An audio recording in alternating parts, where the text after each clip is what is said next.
Kapayapaan. Magandang araw po sa inyong lahat mga kapatid sa pananampalataya. Sa buong Pilipinas at sa buong mundo, naririto na naman po kami, ang Kingdom of Heaven in the Holy Nations of God, para sa isa na namang paghahayag na aming pong pastor, ang tunay na sugo ng Diyos sa ating kapanahunan ngayon na pinagkaloob ng ating Panginoong Diyos ng ayon sa kanyang kalooban. Nakakandili sa atin ang ating mga kaalaman at tunawa tungkol sa mga bagay-bagay at nangyayari sa ating kapanahunan ngayon. Mga hiwaga, talingaga at misteryo ng ating banal na kasulatan, lahat po yan ay sasaysay ng ating pong pastor. Ang may pakinig ay makinig sa sinasabi ng tunay na sugo ng Diyos sa ating kapanahunan ngayon. Narito po si Pastor Leonides. Alright. Sana magkaroon na ng magandang umaga sa Pilipinas at buong daigdig. Dahil sa dami ng problema na naganap, trahedya na tinutukoy, dilubyo o disaster na sinasabi ng announcer sa video na inakala nila yan ay part of the prophecy ni Jesus. Totoo, yung binasa niya sa Matthew 24 na lahat yan ay magaganap. Dahil tinanong yung mga tao kung ano ang sign o tanda ng kanyang pagparito. Kaya sinaysay niya. So, yun lahat na sinaysay niya dyan sa Biblia, sa Matthew 24, nagaganap na sa ating kapanahunan. Anumang sakit, lindol, baha, bagyo, nagaganap na. So, wag na kayong mag-alinlangan. Dahil matagal nang nakabalik si Jesus, sinabi ko sa inyo. Kamamatay lang niya. 1 month ago after death, nagpakita siya nung umakyat sa langit. At nagpakita rin siya kung paano siya ay bumababa mula sa langit. At yung prophecy na yan ay hindi nyo maniwalaan. Bakit bumababa siya mula sa langit? Dahil paghigantihan niya, yung mga tao na tinubos niya nung kanyang kapanahunan dahil sa kahangalan na sa kanila, hindi nila kanilang ginagawa, iba-iba ang sinasamba nila. Bagamat itinuro na si Kristo ang tunay na pagsamba, hindi pa rin sila naniwala. O bagay, may moral yan sa bato na yan noong una. Dahil yan ang tinutungan ni Moses, nabiyakin niya yung dagat. Dahil yan ang inakala ng mga tao na nandun ang Diyos sa bato na yun.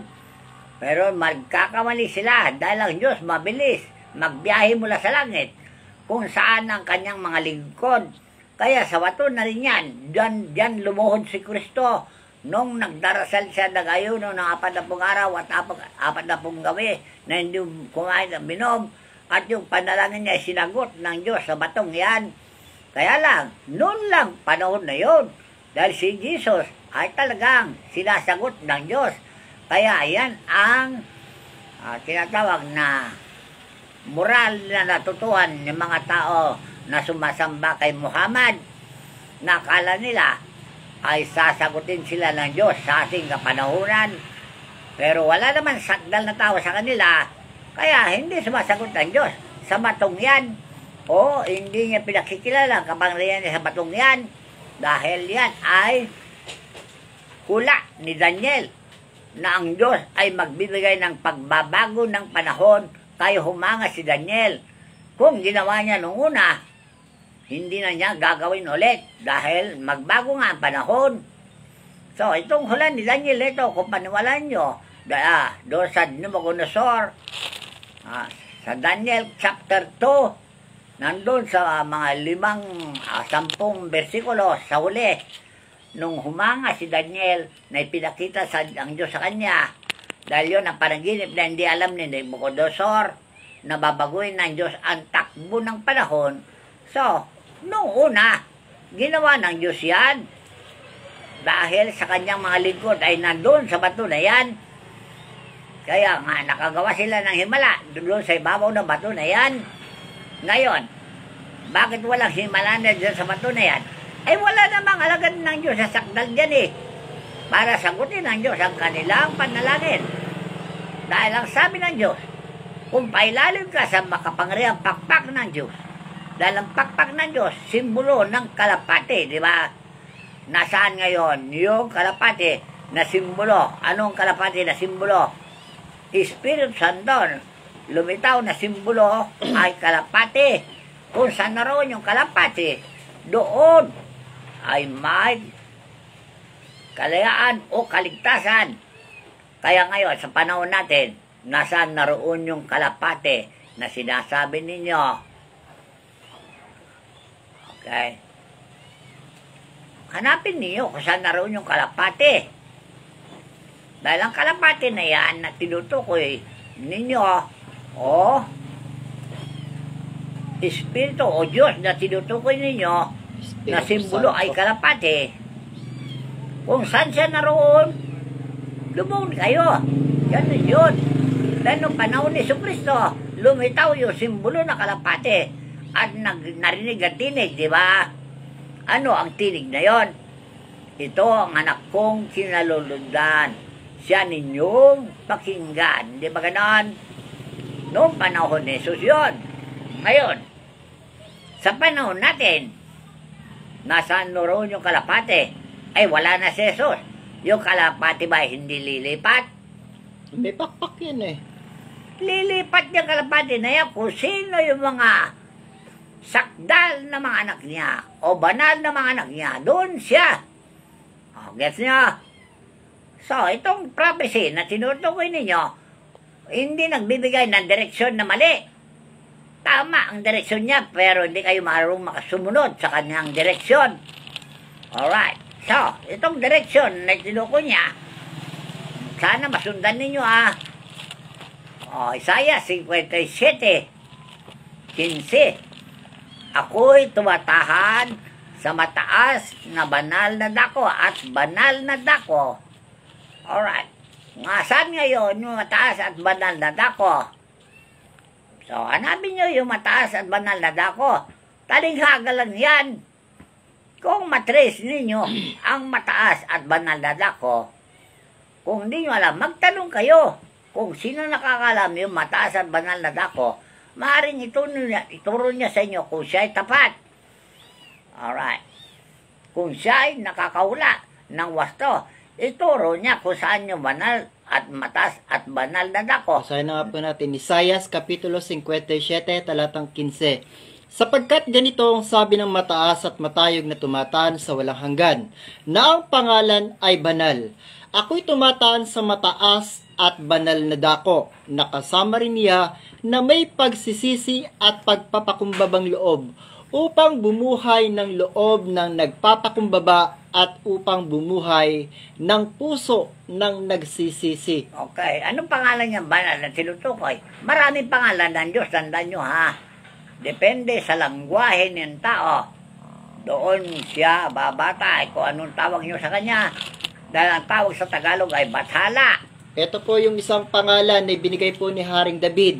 Babasahin po natin sa Biblia. Awit Kapitulo 83, talatang 18. Upang kanilang maalaman na ikaw lamang na ang pangalan ay Jehovah ay kataas-taasan sa buong lupa. Binanggit po ni Haring David yung pangalan ng Diyos. Alright. Jehovah. Alam nyo ang meaning ng Jehovah? Wala nakakalam ng meaning ng Jehovah. Yan ang pangalan ng tatlong persona. Jehovah. Okay na. Alam nyo, Hob? Maraming exchange words yan. Jehovah. Palitan nyo, G-O-V-E. Palitan nyo na L-O-V-E. O ano ang sound ngayon? Love. Hindi na Hob. Love na. Hoba. Ano yung Hoba ngayon? Yan ang tinatawag sa iba, El Shaddai. Alright. Ano ang El Shaddai? Yan ang tinatawag na Holy Spirit. Kaya yung pangalan niya na He, Hobaw, He, alam nyo, He, original na pangalan ng Diyos yan. He, yan ang sinatawag ninyong Allah. Nakakit na niyo, He. Sa wikang English, Lion. Alright. Ngayon, itong mga pangalan na ito na secret, walang nakakalam yun, kundi lang yung mga pinagkalooban ng Diyos na maghayag nitong mga pangalan. So, itong nahayag ko na pangalan na ito, na binigyan ko ng kahulugan, Jehovah. So, yung siya si Allah. Yung Hob, siya yung anak. At si Baw, siya ang Holy Spirit. Jehovah. Maliwanaw na. Yan ang tinatawag ninyong Magnificent Three. Makapangyarihan tatlo. Makapangyarihan ng Ama, makapangyarihan ng Anak, at makapangyarihan ng Banal na Espiritu Santo. So ngayon, dahil yung pangalan na yan ay sinasamba ng marami sa ibang-ibang pangalan, ibang-ibang pagkabigas na pangalan, ayon sa langwahe ng tao. Tinatanggap naman ng Diyos dahil kahit na ano sabihin mo, Ama, kahit na Ama lang, pwede na. Lord, God, pwede na. Basta, concern ang inyong puso, diretso sa pakikugnayan sa Diyos, tatanggapin ng Diyos yan. So, sa iba't ibang pagtawag, nakikinig ang Diyos. Kaya lang, ito ang sinabi ng Diyos, ha? Dahil ang sabi ni Isaias, tumataan siya sa banal, mataas at banal na dako. Ito naman ngayon ang sabi ni Jesus, nung panahon niya, noon sa San Juan 14, 21 hanggang 23, sibasahin. Ito ay mensahe para doon sa kinaroonan ng Blackstone, dahil kayo ay nababalisa na sa nagaganap sa inyo, nagaganap na yung hula ni Kristo na paghigantihan niya ang lahat na hindi tumatalima sa Ebanghelyo. Kasi yung Ebanghelyo dyan na Quran, na sinasabi ninyo, wala naman kami natutuhan sa Quran na moral lesson. Alright.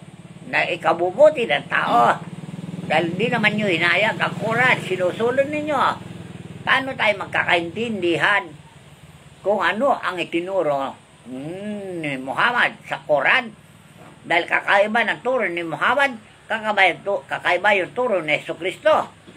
Kasi po kung titingnan po nila mga tinuro ni Muhammad, bakit po maraming mga Muslim ang mararahas, mahilig magpasabog ng mga Iyan ba iba't ibang tinuturo bansa? ni Muhammad? Patayan? Walang kapayapaan? Iyan ba tinuturo ni Muhammad? Dito sis, hindi pareho ang turo ni Jesus at sa kanyang Muhammad. Worldwide po kasi lahat ng mga nangyaring pambobomba sa iba't ibang panig ng mundo, Muslim po. Yung Kaya nga. Muslim lang po nagsangkot, hindi po lahat. Kaya nga, ang Biblia, si Jesucristo at si Pablo naghayag nito. Kahit na espiritu o tao na hindi dala ang turo ni Jesucristo ay may takwil. So, dala ba ninyo ang turo ni Jesucristo? Hindi. Ano turo kasi ni Jesucristo? Mag-ibigan, magmahalan sa isa't isa. Bakit kayo gumagawa ng away-away, gulo-gulo? Criminal. Yan ba natutuwa nyo kay Kristo o kay Muhammad? O sino ngayon ang dadakilain? Si Muhammad o si Kristo? Kaya mag-isip-isip na kayo. Panggising lang ng Diyos yan sa inyo. Ang mga disaster na yan na nanggaganap, panggising lang ng Diyos sa inyo at magbulay-bulay kayo. Dahil yan ay pagtawag na ng Diyos sa inyo para magbago na kayo. Kung ayaw kayo magbago, anong sabi ng Diyos? Doon sa Levitico 26:14, diretso. Levitico Kapitulo 26, talatang 14. Okay, ito yung suna ng Diyos sa bundok ng Sinai, ha? Alam nyo, suna, pahayag ng isang namumulo o mataas na nanunungkulan na walang iba kundi ang Diyos. Yan ang pahayag niya sa bundok ng Sinai. Sibasahin. Levitico Kapitulo 26, talatang 14, ikalawang pamagat. Sa parusa, ang parusa sa pagsuway ay binabala Alright. Ano ang sinasaway o sinusaway ng tao? Yung utos ba ng Diyos? O yung utos ni Muhammad? Sino ang Diyos at sino si Jesucristo? Hindi ba sila nagkaisa ng prinsipyo? Kaya nga sila nakasali sa triangulo Oh. Kita nga, tatsulok, kung tawagin. Kasali sila sa taksulok. Ama, Anak, Espiritu Santo. Iisa sila ng prinsipyo. Eh, hindi naman po nakasali si Muhammad sa Tatsulok eh. Kaya nga, wala sa tatsulok si Muhammad. Pati si Buddha. Dahil noong unang panahon, ang pumapatay sa taon, Diyos talaga. Na inuudyukan yung mga taong talagang hindi marunong kumilala sa Diyos. Kaya sila nagpapatayan dahil yan ang gusto ng Diyos. Dahil ang Diyos mismo, gusto niya malipo lang tao. Kaya lang, hindi lang malipo lang buong isang katauhan. Dahil, dumadami pa rin ang tao. Kaya namamatay yung iba. Lumilitaw rin ang mga bata at lumalaki pa rin.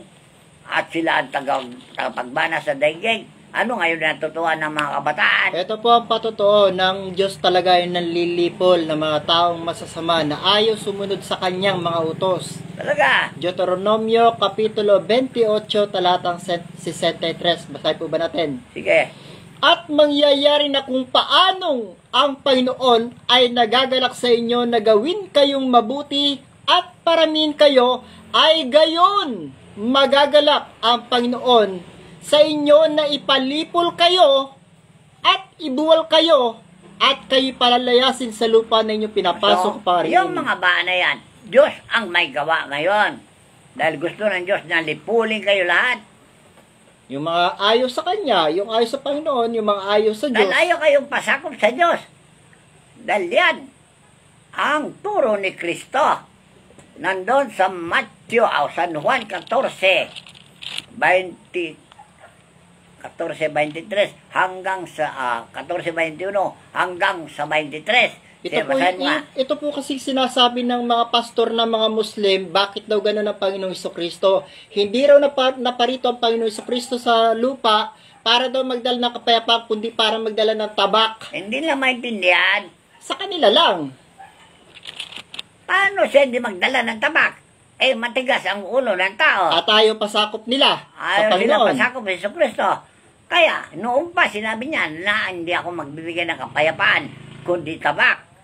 So, dahil sa tigas ng ulo nyo, siya rin ang pumapatay ngayon sa panahon natin. Kaya po, kailangan nyo pong malaman. Lahat ng mga Muslim na ayaw sa Panginoon Jesucristo, yung nangyayari sa kanila. Dahil ang prinsipyo ng Ama ay lumipat kay Jesucristo. Kaya si Kristo ngayon binigyan ng karapatan na manghukom sa mga tao. Yun po kasi sinabi niya, ang lahat ng kapamahalaan sa ilalim ng lupa, sa ibabaw ng lupa at sa kalangitan ay naibigay na sa akin. Alright. So, kanino? Kay Muhammad ba o kay Jesucristo? Sa Panginoon Jesucristo. Kaya si Jesucristo gusto niya kapayapaan Ayaw niya away gulo-gulo. Pero hanggang ngayon, nagpapatuloy pa rin ng away at gulo-gulo. So, anong gagawin niya ngayon? Kung gusto niya away, di away. Kung gusto niya gulo, di gulo. Kita na. Yan ang open ni Kristo. Ano gusto niya? Away o gulo? Mamili kayo, away o gulo? Ang tanong po dito, kaya nyo ba ang kapangyarihan ng Panginoong Jesucristo? O handa kayong maubos para lang kay Muhammad? Hindi. Ang Kristo, matagal na sinasabi na kapayapaan. Kapayapaan. Mayroon bang kapayapaan? Ayaw pong magpasakop So, yan ang sinasabi ko ngayon. Anong gusto nyo? Kapayapaan o gulo? Dahil si Kristo, bumabati ng kapayapaan sa malayo, kapayapaan sa malapit. Dahil yan ang prinsipyo ng Ama. At yun ang sinasabi niya sa kanyang bibig. Dahil ang Ama ay nasa kanya noong panahon niya. Walang naniniwala na ang Ama ay nasa kanya noong panahon niya. Kaya yung binabanggit na yon, na kapayapaan sa inyo sa malayo, kapayapaan sa inyo sa malapit, ama yun. At si Kristo naman, alam na ang kapayapaan na kailangan maghari. Ano, naghari? Kaguluhan. So, yung kaguluhan na yan, gusto yung kaguluhan, bigyan kayong gulo. Pero kung gusto yung kapayapaan, bigyan kayo ng kapayapaan. Kaya po, napapahamak na silang lahat ngayon. Lahat ng mga tao at mga bansa na ayaw tanggapin ang Panginoon Kristo. Lahat sila ngayon ay dinidilubyo na. Talaga. Niyayanig na. Prophecy yan hula. Na lahat na hindi pa sakop kay Kristo, papatayin niya lahat. Di po ba sa mga Mindanao, puro Muslim mga nandoon? Kaya nga, lahat na hindi pa sakop. 7.4 na lindol yata yung tumama doon. Kailan lang? Maliwanag yung sinabi ko, lahat na hindi pa sakop. Okay. Pilipino man, o Muslim man, o Kastila man, Amerikano man, Russia man, o Inchik man, walang kinikilingan at walang pinapanigan ng Diyos, kundi lang yung pasakop sa Diyos. Tanda nyo ha? Yes nyo ha? Marami tayong lagwahe, pero alalahan ninyo, isa lang pinagbuhatan natin. Pamilya ni Adan. Tanda nyo ha? Ngayon, dahil sa pamilya ni Adan, dumami ang lahi dahil sila yung mga anak ni Noe. Ha? Mabuti pa si Noe, tumatanggap ng mensahe at siya gumawa ng kaligtasan nung panahon niya. Isang barko lang. Mayroon ba sumakay sa barko? Wala. Pamilya Wala. lang. Ganon din ang panahon ni si Kristo. At ganun din siguro sa panahon natin. Ganon din sa panahon natin. Ang barko na yan ay isang pananampalataya na dapat niyong tangkilikin o sakyan kung ano ang patakaran niyong barko na yan o sasakyan o relihiyon na yan. Kung ano patakaran ng relihiyon na yan, sundin ninyo. Dahil yan ang kaligtasan. Kita nyo? Wala ng baha. Nagagaya ng baha ni Noe na nilunod niya sa katauhan. Yan ay sampol lang yan na sinabi lang Diyos sa akin. Kita na. Sampol lang yan. Hindi pa yan ang tunay na kawakasan ninyo. Pagtawag lang ng Diyos sa inyo kung maunawaan nyo ang nangyari. Wala, hindi nyo naunawaan. Dahil talagang number 1 kayo na bobo talaga. Sabi ni Haring Solomon. Hindi na nga raw po kasi pangkalahatan yung pagpatay ngayon ng Diyos, yung paglipol. Talaga. Individual na po yung pagpatay ng Diyos ngayon. Sampol nga lang yan.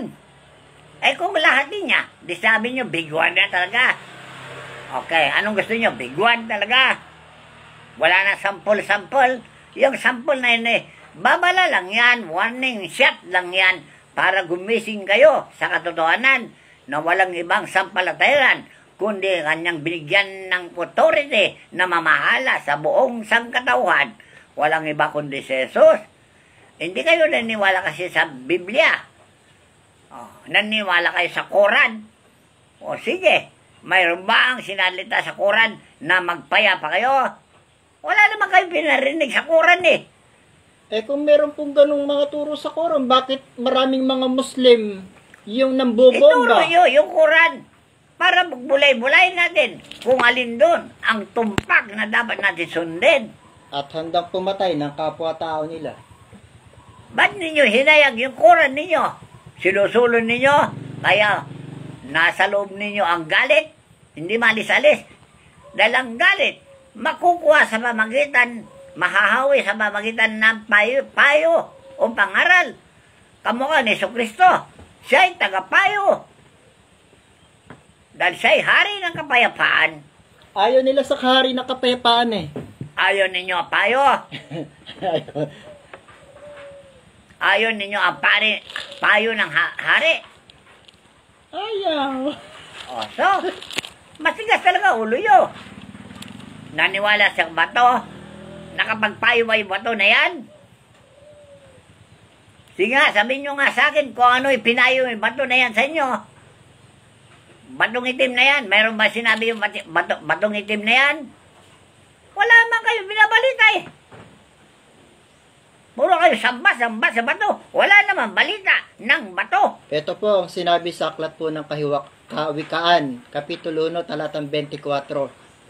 Sapagkat ako'y tumawag at kayo'y tumanggi, aking inuunat ang aking kamay at walang makinig, at hindi ninyo inibig ang aking saway. Okay, ano ang pagtawag ng Panginoon?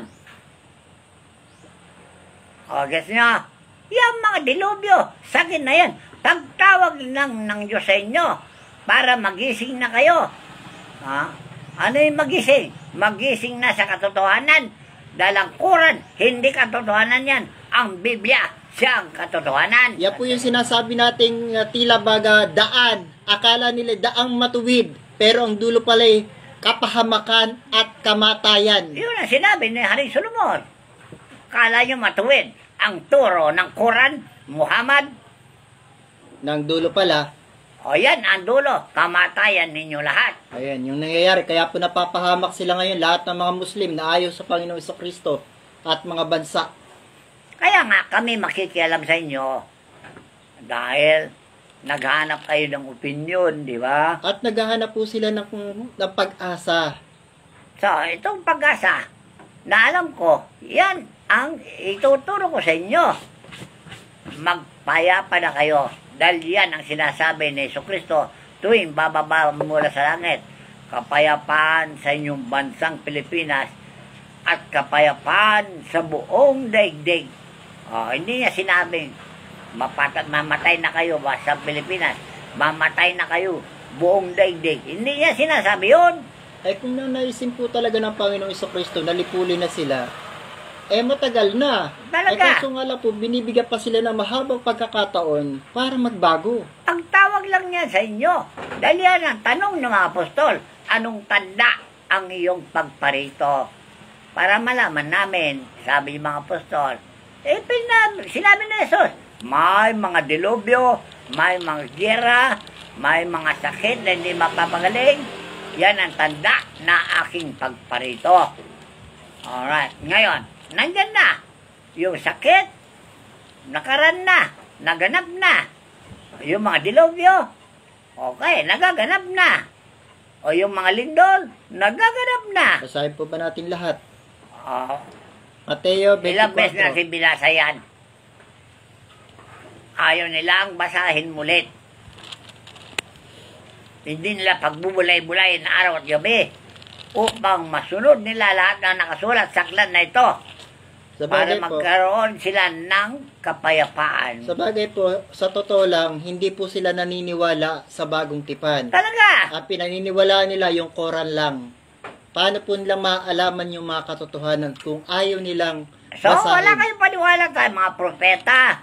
Hindi ba sinabi ko, si Daniel ang nakalam ng pagbabago ng panahon? Dahil yung lumang tipan, babaguhin na ng bagong tipan. Okay. Pero maraming inalis sa lumang tipan, pero maraming hindi naalis sa lumang tipan. Dahil yung mahalagang mga talituntunin, hindi niya inalis. Ang inalis niya, yung walang kwentang palatuntunan na ginanap ng panahon ni Moises. Inalis niya lahat yun. Okay? Ano gusto niyo malaman kung anong inalis niya? Yung ngipin sa ngipin na batas ni Moises, inalis. Alam niyo yung ngipin sa ngipin? Kung anong kasalanan mo, bitayin ka talaga. Mabagsik yung batas. Mabagsik ang batas ni Moises kaya pinalitan niya sa pamagitan ng sakripisyo. Bawat magkasala po sa batas ni Moises, bitay. Kaya nga, inalis niya yung bitay. Ang pinalit niya, magpatawaran. Get nyo? Bakit kayo walang pagpapatawad sa kapwa nyo? Dahil bitay ang gusto ninyo. Bobombahin nila yung may pasasabugin silang bomba. Iyan ang binago ni Jesus sa lumang tipan. Yung salitang bitay. Pinalitan niya ng pagpapatawad. Ilang beses mong patawarin ang kapatid ko, sabi ni Pedro, di ba? Kung nagkasala sa akin, Di ba 7 lang? Dahil 7 nga ang nakalagay sa Biblia. Ano sabi ni Jesus? 70, tagpi, 7. Ano sabi ni Pedro? Ang haba naman. Gusto ko ng gulpin lahat yan kidlatin lahat yan Ano sabi ni Pedro? Jesus, ano kang klaseng espiritu? Pedro, ikaw ba espiritu na bumubuhay o espiritu na bumapatay? So, narealize ni Pedro na mali yung pasya niya. Kaya si Pedro umalma. Nagtik-tik yung butiki.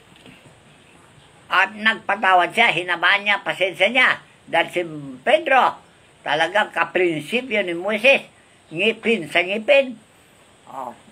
Binago ni Kristo ang prinsipyo na yan. Kaya hanggang ngayon, pag-aralan nyo ang prinsipyo ni Kristo. Anong prinsipyo? Kalooban ng Ama at kalooban ni Kristo ay magkaisa na. Dahil ang Ama, binigyan niya tayo ng regalo, di ba? Anong klaseng regalo? Hindi nyo alam na si Jesucristo ay regalo ng Diyos. Nandun sa Juan, Kapitulo 4:16. Sa katotohanan lang po, 3:16. naunawa ko po si kagalang-galang na Apostol San Pedro sa kanyang mga sinabing ganoon. Kasi po yung mga tao, talagang likas na po sa mga tao, na kapag hindi nakakita ng mga tanda, mga kababalaghan yung mga tao, ay hindi maniniwala. Talaga. Kaya pilosopo ang mga tao, mapagtungayaw. Yan ang ugali ng tao. Kaya galit na galit si Pedro. Kaya gusto niya patayin lahat ng tao. Napatay nga niya si Ananias kaunti lang diferensya. Napatay niya si Ananias. Kaya doon, inawat ng Panginoon si Pedro. Nagtanong naman si Pedro, ilang beses kong patawarin ng kapatid ko kung magkalasala siya sa akin. Hindi ba 7 lang? Ano sabi ni Jesus? Hindi ko sinabing 7. 7. Paano po yun sa panahon po natin ngayon? Sabi kasi ng Inang Birhen nung siya bumaba, ay napakatitigas daw ng ulo ng mga tao. Ano daw yung pwede nating magawa para... Diyos na humatol dyan. Walang sino man hatol. Kaya tayo hindi pwede humatol. Diyos lang ang hahatol. At yung taong pagkalooban niya na maghatol. Asan ang taong pinagkalooban niya na humatol? Papa ng Roma po ba? Hindi. Walang tinutukoy. Kung sino lang yung pagkalooban ng humatol. Ito, nasa Isaias 42:1. Isaias Kapitulo 42, talatang 1. Ang pangako ng Panginoon sa kanyang lingkod. Okay, no? Anong pangako niya sa kanyang lingkod? Narito ang aking lingkod na aking inaalalayan, ang aking hinirang na kinalulugdan ng aking kaluluwa. Isinasa kanya ko ang aking espiritu. Siya'y maglalapat ng kahatulan sa mga bansa. Tanong, sino po yung taong ito? Kilala ba yung tao niyan? Hindi ba si Kristo? Noong panahon niya. Kaya nung inatulan niya sa limutan, naggalit ang sanlibutan. Kaya yun ang sinabi niya sa John 17. Pinahayag ko ang iyong salita sa sanlibutan. Ngunit hindi tinanggap ng sanlibutan. Hindi ba ron? Juan Kapitulo 3, talatang 19 hanggang 20. At ito ang kahatulan, na naparito ang ilaw sa sanlibutan at inibig pa ng mga tao ang kadiliman kaysa sa ilaw, sapagkat masasama ang kanilang magawa. Sapagkat sino yung ilaw na tinutukoy dyan? Hindi ba si Jesucristo? Okay, tinanggapan niyo si Jesucristo bilang ilaw? hindi, pinatay pa nga eh. Pinatay ninyo. Pati mahalaga niya, pinatay ninyo sa inyong mga bansa. Hindi ba ganoon? Pagkatapos ng Kalimutan patay. na naman niyo yun. Hindi makakalimutan yan dahil nakalista sa langit yan. Meron tayong aklat ng buhay. Ano mang ginawa niyo noon, nakalista pa rin hanggang ngayon. Hindi nabubura. At yan ang hahatol sa inyo pagdating ng paghukom ng Diyos. Tandaan nyo ha. Diary, kung tawagin ninyo. Anong meaning ng diary? Istorya ng inyong buhay. Ang tanong po nila, sino daw yung maghahayag? Alright. Hindi ba binabasa na? Yung alipin niyang kinalulugdan, siya ang maglalapad ng katulad. O sino yung alipin kinalugdan? Si Muhammad ba? Si Buddha ba? Si Kung Fu ba? Si Manalo ba? Si Manalo ba? Papa ba ng Roma? Si Papa ng Roma ba yan nakalista dyan? Wala naman na. Yung anak lang na kinalulugdan, kinagigiliwan niya, na isinakanya niya ang kanyang espiritu. Noon at ngayon, pareho lang ang pasya. Ay sa ating kapanahonan, sino ang anak niyang kinalugdan na dapat kumatol? Kilala ba niyo yan? Hindi. Duling kayo kasi dahil wala kayong alam. Bobo pa rin kayo hanggang ngayon. Alright, so, sana maging matalino na kayo ha. Magbasa kayo ng Biblia. Basahin nyo ang prophecy na tinutukoy niyo. At yan ang Biblia. Yung hula ng Diyos noon pa hanggang ngayon, magaganap. At may binago sa mga pasya ng Diyos ng una. At sa bagong tipan, yan ang permanent na. Ngayon, yung bagong tipan, ibabaliwala ba ninyo?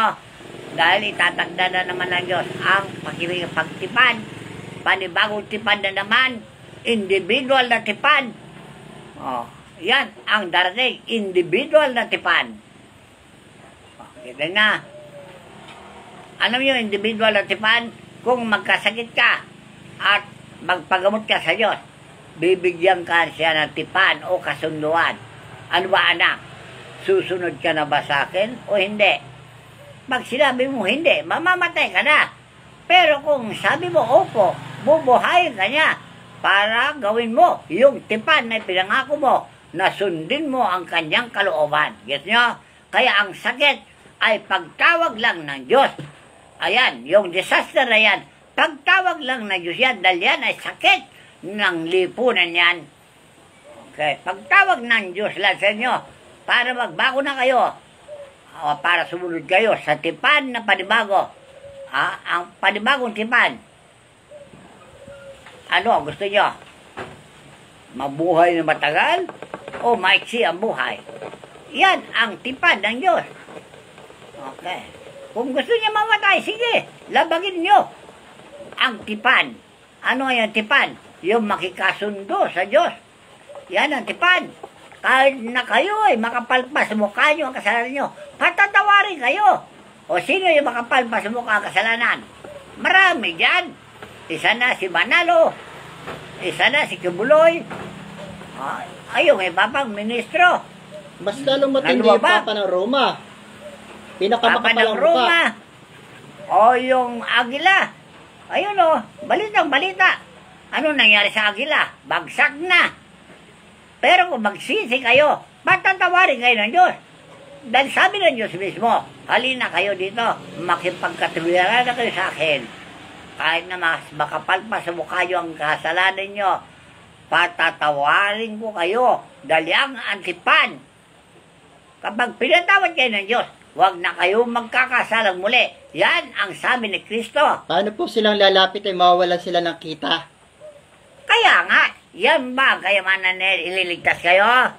Tingnan niyo Solomon na nabilang ko sa iyo. Pero mayaman yan. Yan ang tuklas ni Jesus ng panahon niya. Ngayon, anong tuklas ko sa panahon natin? Marami akong tuklas na napapaimpyerno. Tandaan nyo ha. Kung nakatuklas si Jesus ng panahon niya, nakatuklas din ako ng mga bagay na dapat nyo matutuhan ngayon. Alright? So, kung gusto nyo matuto, lumapit kayo sa akin. Sabi ni Jesus yung kanyang panahon. Yan din ang sasabihin ko sa inyo sa ating kapanahunan. Basta lumapit kayo rito at makatuklas kayo ng maraming bagay na hindi nyo pa nalalaman. Ito po, Jeremias Kapitulo 3, talatang 14 hanggang 15. Kayo'y manumbalik o tumatalikod ng mga anak, sabi ng Panginoon, sapagkat ako'y asawa ninyo, At kukuha ko sa inyo ng isa sa isang bayan at dalawa sa isang angkan. At dadalhin ko kayo sa Syon. Ang Syon po, kare ng langit. Ito po, kare ng langit. At bibigyan ko kayo ng mga pastor ayon sa aking kalooban. Nakakandili sa inyo ng kaalaman at unawa. Alright. Alam ba ninyo yan? Sino yung mga pastor na yan ibibigay? Yan din ang hiniling ni Jesus noong panahon niya. Nabigyan kayo ng ibang mga aliw. Oh, pareho lang sila. Anang pasya. Kung anong pasya ng Ama sa luwang tipan, yun din ang pinasya ni Jesus sa bagong tipan. San Juan 14:15, 16. Kung ako'y inyong niibigay, tutuparin ninyo ang aking mga utos. At ako'y dadalangin sa Ama, at kayo'y bibigyan niya ng ibang mag-aaliw. O sino ang tunay na mga aliw? Di ba si Kristo? Dahil yan ang sabi ni Haring David, aliwin nyo ang aking bayan. At sino ang mga aliw na yan? Hindi ba si Kristo? Noong namatay si Kristo, sino ang sumunod na mga aliw? Hindi ba yung Espiritu Santo? Si Basahin. 14:26. Datapwat ang mga aliw sa makatuwid bagay ang Espiritu Santo na susugoy ng Ama sa aking pangalan. Siya ang magtuturo sa inyo ng lahat ng mga bagay at magpapaalaala ng lahat na sa inyo'y aking sinabi. Alright. Humiling pa si Jesus, hindi ba? Ng ibang mga aliw. O ngayon, yung ibang mga aliw na ito, marami yung mga aliw na. Tandaan nyo ha. Dahil yan ang hiwaga ng Ebanghelyo na si Kristo ay mga aliw, ang Banal na Espiritu ay mga aliw, at yan, naglaho sa inyong paniwala. Pero palilitawin pa rin ng Diyos ang panibagong mga aliw dahil si Kristo ay wala na. Anong pangako ni Kristo noon nung bago siya namatay? Ako'y sumasa inyong palagi hanggang sa katapusan ng sanlibutan. Hindi. Bago siya namatay. Ay, Ibayin nyo ang templong ito. At ibabangon At ko sa aking ikatlong ibabangon sa huling araw. Hindi ba huling araw na ito? Nakabangon na ba yung giniba ninyo? Ano yung giniba? Pinatay ninyo na si Kristo. Nakabangon na ba ngayon? Nakabangon na. Ibig sabihin po pala, yung tunay na templo, isang tao. Tama Ano ba? pala yung sinabi ni Apostol San Pablo na ang templo ay mga tao. Eh bakit po yung third temple na sinasabi na itatayo sa huling araw, eh bakit po nagtayo sila ng tatlong templo? Bobo nga. Diyan nyo po malalaman na ang mga taong walang alam sa banal na kasulatan Walang ay hiwaga nakagagawa sa ng mga kamalian. Walang alam sa hiwaga ng Ebanghelyo. Yan. Alright. Ito na ngayon ang hiwaga ng Ebanghelyo. Ang si Kristo, hinalimbawa niya sarili niya sa isang butil na palay. Hindi raw dadami, kundi siya mamatay. Di ba? Ngayon, namatay na si Kristo. Nilibing na sa lupa. Dumami na kaya si Kristo? Tumubo na kaya yung binhi ng palay? Yan ang hiwaga ng Ebanghelyo. Naintindihan nyo? Mayroon na bang nakita yung kawangis ni Kristo sa panahon natin? Kung nakakita na ko ng kawangis ni Kristo sa panahon natin, siya na yun. At yung iba pa na kawangis niya. Dahil yan ang sinabi ni Kristo doon sa Juan 14:21 hanggang 23. O doon muna sa 22 hanggang 23 para maintindihan nyo. Yan na ang pagkabuhay ni Kristo. Juan Kapitulo 14, talatang 22 hanggang 23. Si Judas, hindi ang Iscariote, nagsabi sa kanya, Panginoon, ano't mangyayari na sa amin ka magpapakahayag at hindi sa sanlibutan? O yan ang hiwaga ng Biblia na hindi nyo alam dahil bobo kasi kayo. Ano sabi ni Juan, ay ni Judas, hindi Iscariote Judas Tadeo. Bakit ka sa amin lang? Anong ibig sabihin yon? Hindi marabot si Judas. Gusto niya buong sa katawan maghayag si Kristo. Dahil sa 21, yun ang sinabi ni Kristo, maghahayag ako sa aking mga anak, sa aking mga kamag-anak, sa Espiritu, ang aking mga kapatid. Ito po sa 21. Ang mayroon ng aking mga utos sa tinutupad ang mga yaon ay siyang umiibig sa akin. At ang umiibig sa akin ay ibigin ng aking ama at siya ibigin ko at ako'y magpapakahayag sa kanila. Alright. Ngayon, ano sabi ni Judas? Bakit sa amin lang? So, anong ibig sabihin yon? Hindi maramot si Judas. Gusto niya buong sa katauhan, maghayag si Jesucristo. Anong sabi naman ni Jesucristo? Sumagot si Jesus at sinabi sa kanya, kung ang sino man. O, see? Ano ibig sabihin? Anyone. Kahit na sino na tao, baluga man, Amerikano man, Insik man, Pilipino man, Russia man, Chinese man, basta mahalin mo si Kristo. Mali pala tinuturo na iglesia ni Kristo. Ang hindi pumasok sa iglesia namin, hindi maliligtas. Gago yung mga yun, hindi malam. Bubo, mga yan. Walang alam sa iwagan ng Ebanghelyo. Bugok yung mga yan. Parang itlog na wala daw kaligtasan ang hindi pumasok sa kanilang iglesia. Kaya yung mga tao nagpasok walang sa kanila. alam sa iwagan ng Biblia. Nagmamarunong lang sila. Maliwanag ba? Pabaya mo sila. Bobo sila eh. Kaya na nung sabihin mo, ipagpipilitan nila katuwil lang bakli-bakli. Paano sila matuto? Ay nandyan na yung pastor, nakakandili ng kaalaman na unawa. Ayaw nila makaunawa.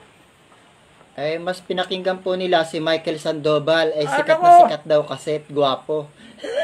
Michael Sandoval yan. Impyerno abutin yan dahil propetang sinungaling yan. Na hinulan ni Jesus. Lilitaw ang mga bulang propeta. Hindi tunay na propeta yan si Sandoval. Tandaan nyo. Ay kung sabihin ko sa inyo, ako tunay na propeta sa panahon natin, maniwala kayo? Hindi rin kayo maniwala. Unggoy kayo eh. Sinasaysay ko na ihiwaga. Hindi pa kayo maniwala. Oh. Si Kristo namatay. Dumami na siya, tandaan nyo. Hindi na siya isa. Marami na siya. Get nyo na? Yan ang hiwaga ng Ebanghelyo. Tuloy po natin sa 23. Sumagot si Jesus at sinabi sa kanila, kung ang sino man ay umibig sa akin ay kanyang tutuparin ang aking salita at siya'y ibigin ng aking ama at kami pasa sa kanya at siya'y gagawin naming aming tahanan. Yan si Sandoval. Nakahanda na pumasok Kristo sa kanya.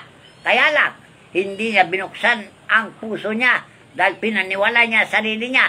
Hindi niya pinaniwala ang hiwaga ng Ebanghelyo. Ang pinapaniwala po kasi niya si Manalo kasi pag hindi siya sumunod kay Manalo, wala siyang sahod. Oros, pera, mukhang pera talaga yan. Eh, mayaman, malaki sahod nila, milyon na ng sahod Kaya nila. malinaw na si Satanas ang amo nila dahil si Satanas ang nag-alok ng pera. Maliwanag ba? Matthew 4:8. Okay siya. Yan si Satanas na nag-udyok ng kayamanan kung sambahin mo siya. Maliwanag ba? Hindi nyo maintindihan. Mateo Kapitulo 4, talatang 8. Muling dinala siya ng diablo sa isang bundok na lubang mataas at ipinamalo sa kanyang lahat ng karian sa sanlibutan at ang kaluwalhatian nila. At sinabi niya sa kanya, lahat ng mga bagay na ito ay bibigay ko sa iyo kung ikaw ay magpapatira pa at sasambahin mo ako. Hindi naman ninyo maintindihan yan. Mga inutil kayo.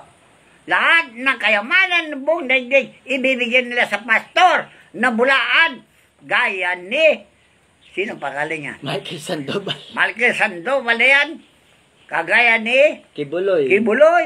Ayan. Eh, mga milyonary na po sila eh. Kagaya mapapat ng Roma. Ayan. Ay, Nang mga super naudyokan ni billionaire Satanas. na yung mga yan. Sino ang pastor na hindi nagpayaman? Kilala ba ninyo? Ayan, yung kausap ninyo. Si Jesucristo, ang pastor na hindi nagpayaman. Tandaan nyo, tinanggap niya ang biyaya ng Diyos na walang bayad, ipinagkaloob niya sa na tao, walang bayad. walang bayad. Anong biyaya ng Kristo? Karunungan at kapangyarihan. Meron po ba sila noon? Yung Papa na Roma, si Sandoval, si Manalo, si Kibuloy, Wala. mga pare. So, Talaga, nabinyagan ba kayo si Kristo na ganyan? Natuto ba kayo kay Kristo na ganyan? Itinuro ba ni Kristo yan? Kaya nga po ang tanong ni Apostol San Pablo, kung gayon, saan kayo binautismuhan? Sa bautismo ni Juan. Nakakita ba kayo ng Espiritu Santo? Wala man lang kami nakita mga Espiritu Santo. Unggoy kasi sila Basta nakakura ng mga kwan. Saging, gusto niya sa kanya lang yung saging. Ang balat, ibibigay lang sa pagong. Sino ang pagong? Ang mamahirap, mga dukha. Yan ang mga pagong. Hanggang nyo. Hindi kayo marunong sa talingaga kasi kayo mga bugok Alam nyo ang talingaga para mga sa taong marunong lang. Kaya malumitaw na talagang kayo bubo. Dahil hindi nyo maintindihan ng mga talinghaga. Sa bagay po, kahit yung Papa ng Roma, yung third temple lang, hindi pa alam na ang third temple pala ay isang tao. Bubo Samantalang, gumawa sila ng 3 templo. Yung third temple nga. 3 templo tinayo nila. Templo ng Katoliko, templo ng Muslim, templo ng, ewan ko ba? Hindi nila maintindihan ng third temple. Ama, Anak, at Espiritu. 3 templo nagkaisa. Tanda nyo Ngayon po, nabulgar na yung wala palang alam sa banal na kasulatan ng Papa ng Roma. Bobo nga sila. Kaya iniligaw nila ang maraming tao. Ngayon, yung mga maraming tao na yan, naglaganap sa buong daigdig, Katoliko, Romano, lahat nagdadalamhati na, lahat naghihirap na, lahat dumadaing na, narinig na naman ng Diyos ang daing ng mga tao yan. Kaya sinusugod nila kami para sakluluhan namin ng mga tao yan. Kasi kayo walang pakialam. Marami na akong pinagaling na Katoliko. Tandaan nyo Milyon na ang pinagaling kong tao. Puro Katoliko. Maniwala kayo? Mas lalo na siguro yung mga kaluluwa pinangakuan nila ng yung mga kaligtasan. Marami ng kaluluwa ng Katoliko. Niligtas ko na. Iglesia ni Taon-taon Cristo. yan. Born again. Ano mang relihiyon ng tao yan, basta lumapit sa akin. Tinatanong ko sila, bakit ka nandyan? Alam niyo, sagot sa akin yung Iglesia ni Cristo. Kasi po, akala namin walang relihiyon na kamukha yung hawak ninyo. Kaya naniwala kami sa Iglesia ni Cristo. Hindi para kami maliligtas. O, kita nyo na. Kaya po pala, ayaw nila na tayo makikipag-usap sa mga kaluluwa kasi yung mga kaluluwa pala, yung mga tunay na saksi sa mga ginawa nila. Talaga? Na yung palang mga kaluluwa magpapatotoo na sila ay hindi naligtas sa mga relihiyong inaniba nila. Kaya nga, ayaw nila na mabulgar ng katotohanan. Ayun, napakaliwanag pa sa sikat ng araw at maliwanag pa sa Wilkins water. Samantalang sinabi ni Kristo, walang lihim na hindi mabubunyag. Kaya yung lihim ninyo, mabubunyag ngayon. At sino na po kayo, na membro ng Katoliko Romano, yung namatay ninyo mga tao, sila magpatotoo laban sa inyo. Ayun. Kaya pala ayaw nila, sinasabihan nyo kami ng bawal makipag-usap sa mga masamang espiritu. Mga kaluluwa po ng mga nangamatay nyong miyembro, nakakausap po namin. Na nagpapatotoo na hindi sila naligtas sa mga relihiyon ninyo. Kamukha ni Juan, Angelo Reyes. Maniwala kayo sa Angelo Reyes na iwan sa akin? Niligtas ko na si Angelo Reyes Pagkaraan ng 2 linggo. Sabi ng Espiritu, nandito si Angelo Reyes. Bakit nandito si Angelo Reyes? Dahil siya ang maging saksi sa kanyang pagkamatay. Tandaan nyo. Kilala ninyo kung sino yung pumatay kay Angelo Reyes. Yan ang magbubugya sa kanila. Maniwala ba sila sa Espiritu? Sabi nila, Espiritu na demonyo na yan. Okay. Panay-paninira nga po kasi nandyan yung mga katotohanan. Alam ko na pinaghanda na yan. Handaan lang, ipagtanggol ang kanila sarili. Pero sa hukuman ng langit, lahat ng sinungaling, hindi makikiligtas. Tandaan nyo, kung may hukuman kayo sa lupa, may hukuman kami sa langit. Tayo lahat ay harap dyan sa hukuman ng langit. at kung sino ang maukasan, yan ang mapaimpyerno talaga. Kung sino ang sumaksin na hindi katularan, impyerno talaga. Tandaan nyo marami kayong matutuhan dito. Kaya makipag-aral kayo sa akin. Sabi ni Jesus, nung buhay siya, yun din ang sasabihin ko sa inyo. Makipag-aral kayo sa akin para matuto kayo ng maraming bagay. Tandaan nyo ito lang sasabihin ko sa inyo. Dahil kayo mga inutil, lumapit kayo para maging marunong kayo.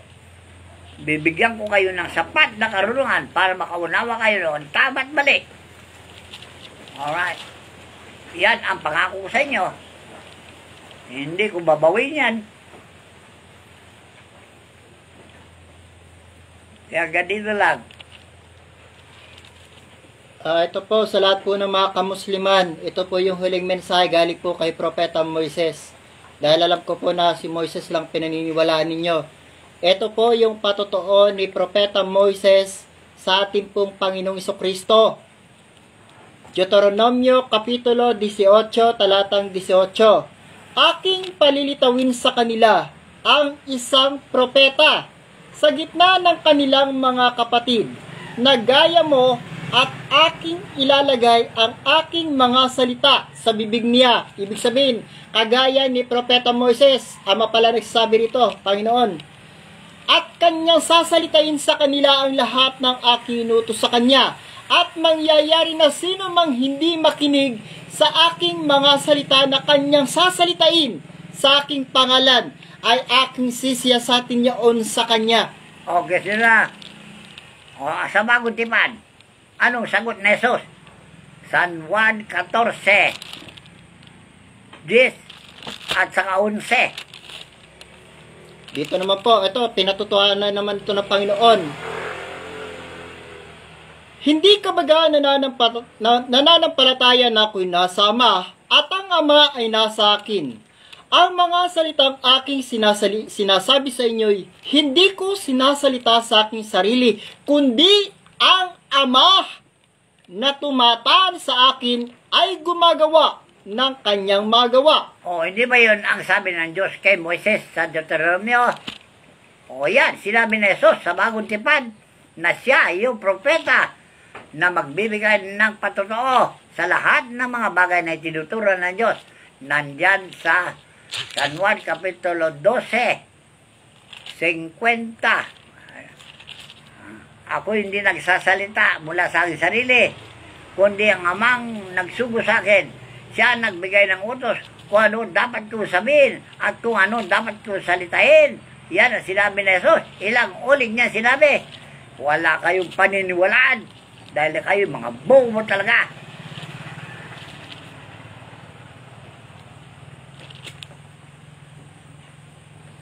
Binigyan na kayo ng Diyos ng pastor na kakandili sa inyo ng kaalaman ng mga nawa, hindi pa nyo paniwalaan.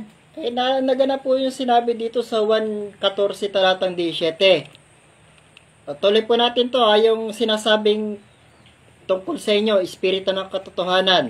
At ako'y dadalangin sa Ama, at kayo bibigyan niya ng ibang mga aliw, upang siyang sumainyo magpakailanman, sa makatuwid bagay ang Espiritu ng Katotohanan, na hindi matatanggap ng sanlibutan. Kaya pala hindi ka matanggap. Paano? Hindi siya ako makikilala. Dahil malabo ang kanilang mga mata, malabo ang kanilang pag-aral, malabo ang kanilang unawa sa mga hula ng Biblia. Gets na? Bobo kayo.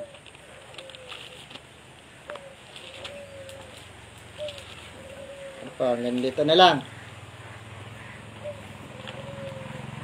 So, hanggang dito na lamang po at maraming salamat po sa inyo pong patuloy na pagsuporta, patuloy na pakikinig sa mga tunay na aral po ng ating pong pastor, ang tunay na sugo ng Diyos sa ating kapanahunan ngayon. Ang lahat po ng kapurihan, kapangyarihan at karangalan ay ating pong itinataas sa ating pong dakilang Ama at sa ating Panginoong Jesucristo at sa lahat ng mga banal na espiritu. Sa kanila po ang papuri, pasasalamat, paggalang at pagsamba. Hosana, Hosana, Hosana sa kaitaasan. Viva Gloria, Hallelujah, Hallelujah.